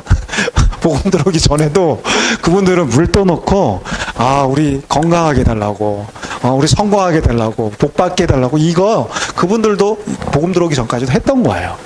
그런데, 가만 이 사람들이 나중에 복음을 받고 나서 보니까, 예수님도 새벽에 기도를 하셨네. 예수님도 새벽에. 야, 이게 좋은 문화다. 우리는 늘 새벽에 익숙하게 그런 기도하는 사람들인데, 예수님 쫓아서 좋은 거잖아. 예수님 제자들 맨날 게을러가지고 졸기나 하지 기도 안 했거든요. 그런데 우리는 예수님처럼 기도하자. 그래서 기도하기 시작한 거야. 아주 좋은 전통이죠. 이 성경이 분명히 예수님도 그렇게 했으니까. 좋은 어떤 영향으로 받아들인 거예요. 이거는 되게 잘 토착화된 것 중에 하나예요. 또 하나가 뭐였냐면, 사경회 같은 걸 했어. 사경회를 해서, 이건 유교 문화에 익숙한 우리나라의 전통입니다. 그래서 유교 문화 때 뭐 했어요? 하늘 천 따지, 그쵸? 상강오류 막 배우면서 선비들이 서로 토론하고, 이게 익숙한 나라거든요, 우리가. 그래서 뭘 했냐면, 우리도 사경회를 같은 걸 하자. 유교에서 했던 그 사경회, 우리 기독교 안에서도 하자. 뭐 했어? 맨날 2박 3일 모여가지고 성경 보고, 지금 이런 거야. 성경 갖고 서로 토론하고 노래하고, 성경 말씀이 뭔지. 이거는 왜 우리 유교 문화에 아주 잘, 다른 나라는 잘 하지 않는 것들이야. 근데 우리 너무 잘하잖아. 근데 이게 늘, 예수님도 늘 그런 회당에서 그걸 했지만, 유대교 안에 회당 문화가 꼭 그랬어요. 그죠? 유대교 안에 회당 문화가 꼭 그렇게 말씀을 갖고 강론하고 서로 토론하고 얘기하고 이런 게 우리 조선사회의 유교 문화하고도 비슷했거든. 그러니까 서로 이렇게 부딪히지 않는 거죠. 우리도 그거 하자. 아주 자연스럽게 그걸 하게 된 거예요. 지금은 사경에 잘 안 하죠? 맨날 무슨 은사사역하는 부흥회 이런 거나 해대고 제대로 된 말씀에 사모하면 어느덧 사라져 버렸는데 과거에는 이 사경회를 진짜 많이 했어. 부흥회가 있기 전에 이런 맨날 은사사역들 떠들면서 한창 부흥하자 이런 것들 떠들기 전까지만 해도 상당히 우리 교회 안에서 말씀을 갖고 서로 진지하게 토론하는 게 우리 한국 교회의 전통이었단 말이죠. 이게 근데 다 없어졌다는 게 참 안타까워. 자, 그런 거는 정말 잘 우리 교회, 그러니까 한국 안에 잘 전통적으로 잘 자리 잡은 토착화된 거야. 그런 건 제일 우리가 더 살려야죠. 네. 그래서 여러분들 제가 이게 무슨 말씀을 이해를 줬냐면 분명히 복음이 들어왔지만 우리 한국 안에 여러분 개인의 삶도 마찬가지예요. 내가 완전히 순수한 기독교적인 가치관 아니면 성경적인 가치관으로 다 완전히 무장됐을 거라고 생각하는 건 큰 착각이야. 그러지 않을 가능성이 많아. 왜냐하면 여러분이 세상의 영향을 안 받고 살아? 세상 가치관을 많이 지금 수용하고 살잖아. 그쵸? 그리고 기독교 가치관도 들어왔어. 그럼 어떻게 될까요? 내 안에서. 짬뽕이 됐겠지, 짬뽕이. 내 안에 지금 짬뽕이 되어 있는 상태인 거야. 그래서 내 안에도 분별력이 필요해. 내 안에 지금, 기독교 가정에서 자랐긴 했지만 세상에서 영향을 엄청 많이 내가 받고 지금 잘 살고 있거든요. 세상의 가치관들이 막 물밀듯이 들어와 있단 말이야. 나도 모르는 사이에. 그렇잖아. 부정할 거야? 있잖아요. 있는 상태에서 매주마다 교회는 오니까 말씀은 받단 말이지. 그러면서 기독교 가치관도 내 안에도 들어왔어. 근데 이게 어느 순간이니까 짬뽕이 막 되어 있는 거죠. 짬뽕이 돼 있어가지고 나는 그래도 교회 열심히 다니고 신앙생활하고 11조 하니까 하나님의 뜻대로 살 거라고 내가 생각하고 살아. 근데 가만 보면 세상 사람들하고 똑같이 사는 거야. 똑같은 거예요. 이 세상의 가치가 꼭 나는 교회만 다닌다 생각해서 나는 하나님의 사람이고 난 철저히 말씀을 받으니까 성령이 또 나 안에 와 계시니까 나는 철저히 성경대로만 사는 사람으로 의인처럼 생각을 하는데 가만 내 삶을 바라보면 세상적인 사람하고 다를 바 없는 것들을 똑같이 하고 있다는 거죠. 자, 근데 그러고 있으면 돼요, 안 돼요? 그러고 있으면 돼요, 안 돼? 그러니까 안 돼요. 이거 개인의 삶에서는 또 그걸 분별해야 돼. 내 안에 분명히 세속적인 가치관, 성경적인 가치관이 같이 이렇게 버무러져 있는데 분별력 가지고 내가 어느 모습을 봤을 때 이건 아니구나 라는 게 깨달아져야 돼. 아, 이건 내가 세속적인 영향을 받아서 세속적인 가치를 내가 추구하고 살고 있는 거구네. 그걸 깨달아야 돼. 그럼 어떻게 해요? 성경적인 가치관을 앞세워야겠죠. 이 싸움이 여러분 안에 계속 지금 일어나고 있는 거예요. 영적 싸움은 바로 이런 겁니다. 뭐 영적 싸움이라 해가지고 무슨 영의 세계들이 뭔가 부딪히고 이런 것 같지만 그런 게 아니라 1차적으로 내 안에 가치관의 충돌이에요. 가치관의 충돌. 여기에서 진정 이 성경적인 말씀의 가치가 나의 삶을 지배를 해야 되지, 세상의 가치가 나를 지배하고 있으면 무늬만 크리스천이지 세상 사람인 거예요. 제가 이 무슨 의도로 얘기한 걸 좀 이해하신 거죠? 이해가 좀 되시죠? 이게 이 한 나라의 역사도 그렇지만 각 개인에게도 동일히 그런 것들이 벌어지고 있다는 걸 이제 말씀을 드리는 거예요. 그러다 보니까 나는 뭐 모태 신앙이고 여태까지 쭉 자라왔기 때문에 나는 철저히 하나님의 뜻 가운데 아주 그냥 철저히 이렇게 무장되어서 한 사람일 거라고 생각하는데 그러지 않을 가능성이 많다니까요. 그래서 우리가 매일 말씀을 봐야 되는 거야. 매일 말씀을 보면서 말씀 가운데 나의 삶을 자꾸 조명해 봐야 되는 거야. 성경의 가치는 이렇고 하나님 사람들이 이렇게 살았는데 가만 내 삶을 보니까 안 그러네 라는 걸 깨달아야 되는 거야. 그럼 왜 내가 그러고 있지? 가만 봤더니 세상의 영향을 받고 많은 사람들이 그렇게 하니까 나도 지금 그러고 있는 거네. 그럼 계속 그렇게 살라고 지금 성경 보는 거예요? 아니잖아요. 성령님이 그걸 내가 일깨워줬다라면, 내 안에서 일깨워줬다라면 왜 일깨워준 거야? 그 길 가지 말라고 그러는 거지. 그리고 내가 알려주는 이 성경의 가치대로 가치로 살으라고 지금 내가 성령께서 지금 나에게 말씀하고 있는 거야. 근데 그거를 내가 자꾸 닫아버리고 하는 선의 음성을 내가 지금 가려막고 부정하고 있으면 그분하고 소통이 안 되는 거예요. 성령님 여러분 안에 있지만 살아서 역사하지 않는다고. 근데 더 여러분이 마음을 열고 더 그분이 깨우치심을 기대하시면서 자꾸 말씀을 보면 더 많은 것들이 깨달아진다니까. 알겠죠? 지금 성령님을 나의 삶에서 모셔서 인격적으로 사는 거에 대한 방법을 얘기 드렸습니다. 네, 그거예요. 그 인격적인 만남이 여러분 가운데 있을 때 정말 진짜 이전의 삶하고는 다른, 아까 말했죠? 거듭난 삶은 바로 그런 거야.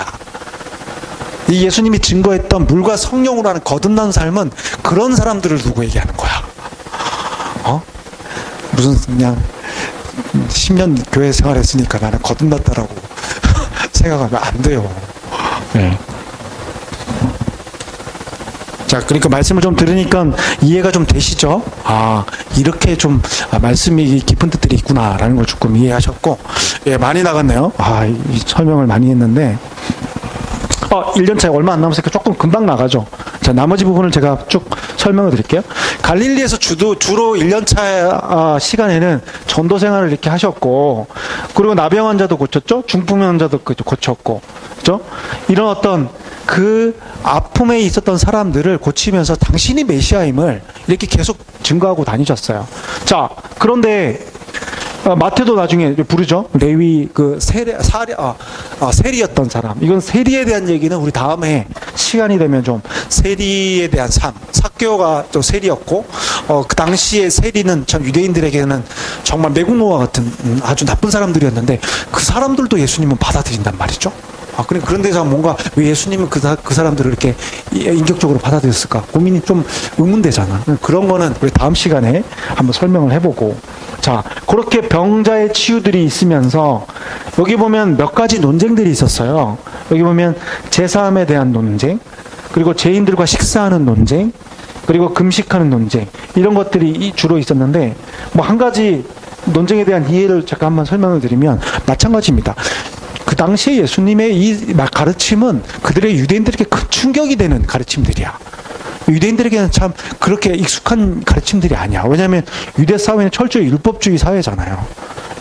모세가 우리에게 알려준 그 율법들 철저히 지키면서 우린 살아야 된다고 생각을 했는데, 예수님이 지금 막 죄인들하고 함께 한단 말이야. 유대인들은 절대 저런 사마리아 여인, 그리고 저런 세리와 같은 죄인들하고 함께 있으면 안 돼. 그런데 그들하고 막 식사도 한단 말이야. 유대인 사람들, 특히 바리새인들에게는 절대 있을 수 없는 일이에요. 그리고 선생이라고 칭하는 자가 저러고 다니니까 정말 저건 말도 안 된다 생각을 한 거야. 율법에 대한 올바른 이해가 먼저 예수님이 율법을 이해하는 것과 그 당시 유대인들이 이해하는 율법이 뭔가 달랐다는 거예요. 그것에 대한 여러분 좀 올바른 이해가 필요한데, 간단히 먼저 설명을 드리면, 지난 시간에 잠깐 언급드렸지만 우리가 구원받는 것은 믿음으로 구원받아요. 율법을 행함으로 구원받는 게 아니에요. 지난번에 우리 재민이가 잠깐 언급을 한 걸 얘기를 들어봤는데, 그때 내가 그 질문의 요지를 좀 내가 이해를 못하고 답변을 했지만, 율법의 행위로 구원받는다고 성경이 기록된 게 없어요. 무슨 말인지 알겠어요? 바리새인들은 그렇게 믿었어. 철저히 율법을 지키면 메시아가 자신의 나라에 도래하고 메시아의 시대가 열린다, 구원받는다고 생각했어요. 그러니까 저렇게 목숨 걸고 율법을 지키죠. 그러나 성경 어디에도, 구약 성경이죠, 여기서 얘기하는 구약 성경 어디에도 율법을 철저히 지킨다 해서 구원받는다라는 얘기는 없어요. 그렇게 구원받는 건 아니야. 그러나 믿음으로 구원받는다는 얘기는 성경에 예언이 되어 있습니다. 하박국, 특별히 하박국 말씀을 보면, 자, 하박국 2장 4절에 보면 이렇게 얘기 나와요.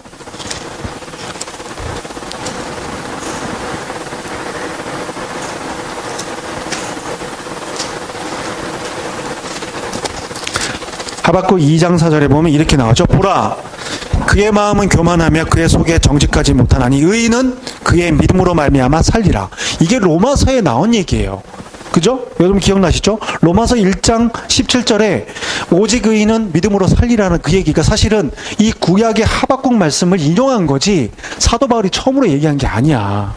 구약에 이미 믿음으로 살리라, 믿음으로 구원받으라는 얘기는 이미 구약에 예언되어 있던 얘기고, 그리고 더 나아가서 우리가 생각해 보세요. 아브라함이 최초로 하나님으로부터 의인으로 인정받은 게 뭐로 인정을 받았어요? 아브라함이 믿음으로. 그건 창세기 15장 6절에 나온 얘기입니다. 창세기 15장 6절에 그가 하나님이 하늘의 별과 같은 그런 자손을 너에게 주리라 얘기했더니 그가 믿었다고 그래요. 그로 인해서 하나님이 아브라함의 그 믿음을 보고 너를 의롭다라고 칭해 주셨어. 자, 이 믿음으로 의로움 되는 것, 믿음으로 구원받는 건 이미 구약 시대에 예언이 되어 있던 거고, 그대로 우리는 예수님을 믿음으로, 예수님이 알려주는 거 하나님 나라를 믿음으로 받아들임으로 우리는 하나님의 백성, 의로움된 구원자 받은 삶이 허락이 된 거예요. 그리고 히브리서 11장에 보면 믿음의 선조에 대한 얘기들이 쭉 나옵니다. 아브라함, 에녹, 다윗, 모세, 수많은 구약 시대의 믿음의 선조들이 다 뭐라고요? 믿음으로 의롭게 됐다라고 그 히브리서 11장에 그렇게 선포가 돼요. 그러니까 과연 예수님이 나타나지 않는 그런 구약 시대에 이미 믿음의 조상들이었던 구약의 많은 믿음의 사람은 믿음을 통해서 하나님께 의롭다함을 인정을 받았다는 겁니다. 무슨 말인지 알겠죠? 네, 이걸 이해해야 돼요. 그래야지 우리가 구원받는 것이 어떤 루트를 통해서, 어떤 방법을 통해서 내가 구원받는 것을 확신할 수가 있죠. 그래서 그렇다고 생각해 보세요. 그렇다고 아브라함, 믿음의 조상들이 율법을 안 지켰느냐? 아브라함이 율법을 안 지켰어요, 하나님의 법을? 그러니까 모세가 다 지켰단 말이야. 그게 또 중요한 얘기야. 우리는 생각하기에 믿음으로 구원받았으니까, 의롭게 됐으니까 아무것도 안 하면 되겠네? 이제 구원받았으니까 용서 다 받았잖아. 죄사함 다 받았잖아. 끝났잖아. 이렇게 생각을 하면 구원파야, 구원파. 구원파 유병환이 박옥수가 주장하는 게 그런 얘기예요. 이단이잖아요, 구원파. 단번에 우리는 죄사함을 받았으니 앞으로 우리 죄 지은 것은 다 용서함, 회개할 필요 없다는 거야. 그래서 그들은 사도신경, 주기도, 예수님이 가르쳐준 주기도문 다 안 해요. 다시 그 얘기 회개 나오잖아. 회개 내용들이 그 기도문에 나오잖아요. 회개할 필요가 없다고 생각하니까. 의롭다고 생각하니까. 그러니까 유병원 같이 구원받은 삶이, 그들의 삶을 보면 완전히, 그죠? 아나무인 삶이죠. 아무렇게 막 살잖아. 그러니까 되게 그 올바른 구원관에 대한 이해가 없으니까 우리 신앙생활이 전혀 달라질 수 있는 거죠. 그래서, 자, 그러면 우리는 왜 율법을 어떻게 이해해야 되냐? 율법을 앞으로 지켜야 돼? 안 지켜야 돼? 어떻게 할 거야? 구원받았어. 이제 믿음을 구원받았는데, 율법을 어떻게 대할 거야? 하나님의 법이 많잖아요. 구약시대부터 뭐 예수님의 가르침까지 그 하나님의 법에 대한 얘기 많잖아요. 우리가 제자로서, 하나님의 자녀로서 살아야 될 마땅한 얘기들이 있단 말이야. 뭐 어떻게 할 거예요, 여러분? 앞으로 할 거야? 무시하고 살 거야? 아, 난 구원받았는데 됐어요. 간섭하지 마세요. 이럴 거냐고. 어떻게 할 거예요? 마치 무슨 보험증서 하나 내가 딱 따놓은 것처럼, 생명보험 하나 딱 들었어. 생명보험 하나 든 것처럼 완전 보험 들었으니까 이제 아무리게나 살아도 된 것처럼 살 거냐고. 아니에요. 잘 이해를 하셔야 돼요. 율법, 내가 구원받기 위해서 율법을 지키는 건 아니야. 그건 잘못된 거야. 율법주의자가 그런 거야. 구원받기 위해서 율법을 지킨다고. 그러려고 율법 지키는 게 아니라 내가 구원받았기 때문에 율법을 지키는 거야. 자, 구원받게 되면 나는 어떤 사람이 돼요? 하나님 자녀, 하나의 백성이 되잖아. 당연히 하나님 나라의 백성이 되면 하나님 나라의 법을 지켜야 돼요? 안 지켜야 돼요? 지켜야죠. 그것 때문에 지키는 거야. 무슨 말인지 알겠어요? 하나님 나라의 자녀로서 백성으로 타당한 삶을 살기 위해서 그 법을 내가 수용을 하고 그 법대로 사는 거지, 내가 저 법을 지키면 받아서가 아니라는 거죠. 그러니까 이 관점이 다르죠? 관점이 달라요. 나는 이미 믿음으로 구원받아 하나님의 백성이 되었고, 이제 백성이 되었으니 마땅히 하나님 나라의 그 법을 내가 수용해야지. 그러면서 내가 사는 거야. 당연한 거야. 그럼 내가 무조건 그럼 만약에 자꾸 거부한다 생각하면 어떻게 할까? 거부해. 난 이미 구원받아 당신의 자녀가 됐는데도 하는 법을 내가 무시하고 세상 법을 쫓아다닌다. 세상 나라 사람이죠. 세상 나라 사람이 되는 거야. 그리고 이거는 꼭 분명히 아셔야 돼요. 우리가 지금 구원받은 것을 믿는 거지, 구원이 이루어진 게 아니야. 완성된 게 아니야. 그쵸? 믿는 거잖아. 그러면 구원은 언제 내가 최종적으로 이루어진 걸 확신할 수 있어? 죄 이름 받을 때거든? 그러면 우리 모두는 아직 구원받은 게 아니야. 이걸 알아야 돼. 착각하면 안 돼요. 너는 하나 지금 아직 구원받는 걸 믿는 것 뿐이지 구원받는 게 아니야 지금. 그렇잖아요? 그러면 구원 안 받을 가능성도 있다고 봐야 돼. 전혀 없다고 지금 생각하는데 구원 안 받고 하나님 떠날 가능성도 있다는 걸 이해를 해야 된다고요. 무슨 말인지 알겠죠? 네. 그러니까 이런 생각이 없으니까 난 무조건 예전에 세례 받았는데, 예전에 영접 받았는데 왜 내가 이렇게 얘기한다고요. 그럼 하나님 나라 갔을 때 하나님 날 모른다고 얘기하면 바로 이런 것 때문에 그런 거야. 이런 것 때문에 넌 널 도대체 알지 못한다. 이렇게 얘기를 들을 수도 있다는 거죠. 예. 그런 관점에서 우리의 삶은 정말 잘 하나님 앞에 드려져야 됩니다. 아무렇게 살면 안 돼요. 예. 분명히 하나님이 우리의 삶에 대한 산 것에 대한 책임을 물으십니다. 예. 물으시기 때문에 그러니까 그런 것들을 꼭 묻기 때문에 내가 지키는 것이 아니라 이 마음이 더 강해야 돼요. 내가 하나님의 백성이 되게 값없이 그분의 정말 강권적인 은혜를 받아서 내가 감히 이 나라의 백성이 될 수 없는 사람인데 그분이 나를 여기에 백성으로 삼아줬기 때문에 얼마나 감격스러워. 그러니까 너무 좋은 거지, 이 나라에 사는 게. 그래서 지켜야 되는 것이 자연스러운 율법의 지킴이 돼야지. 이것도 하나의 이게 짐이 되어가지고 억지로 지키는 이것도 바라는 게 바가 아니에요, 하나님이. 그리고 뭐 매 안 맞을까봐 지키는 이런 거 말하는 게 아니에요. 자발적으로. 완전 기쁨에서. 그러니까 여러분이 이것에 대한 맛을 봐야 돼. 기쁨을 맛봐야지, 이게 그래서 좋구나. 하나님의 그 법을 우리를 올가매기 위해서 만든 게 아니란 걸 그런 오해에서 빨리 헤어나야 돼요. 올가 매겨서 그런 게 아니라 우리에게 자유를 주기 위해서 율법 그 말에 우리 구약 시대 그 모세를 통해서 우리 목사님 통해서 계속 그런 얘기들 했잖아요. 그것을 지키는 가운데 가나안 땅에 너희들이 이것을 지키게 되면 정말 가난한 자도 없고, 그죠? 그 고아 과부와 모든 헐벗는 자들도 같이 더불어 살 수 있는 너희들 나라에는 가난한 자가 없는 정말 모두가 행복해하는 그런 나라, 그런 삶을 살게 될 거라는 약속이 이 율법에 있는 거거든. 이 법을 잘 지키면. 적어도 만약에 이 교회 안에서 모든 구성원이 그런 마음을 좀 이렇게 정말 나의 비전으로 받아들여서 그렇게 같이만 마음을 모아준다면 이 교회 안에서 적어도 그걸 맛볼 수 있어요. 사실 초대교회가 그걸 맛봤던 교회야. 초대교회. 나의 쓸 것을 내 것을 여기지 않고 자기의 집과 밭을 팔아서 사도들이 갖다 주니 이건 자발적으로 갖다 준 거거든. 사도들이 너 팔아서 나한테 갖다 바쳐 해서 바친 게 아니야. 자발적으로 그랬더니 그래 좋다. 그래가지고 그것을 필요한 곳곳에 나눠줬대요. 그랬더니 초대교회 안에는 어느 누구도 가난한 자가 없더라. 이렇게 성경에 몇 줄로 딱 기록이 되어 있어요.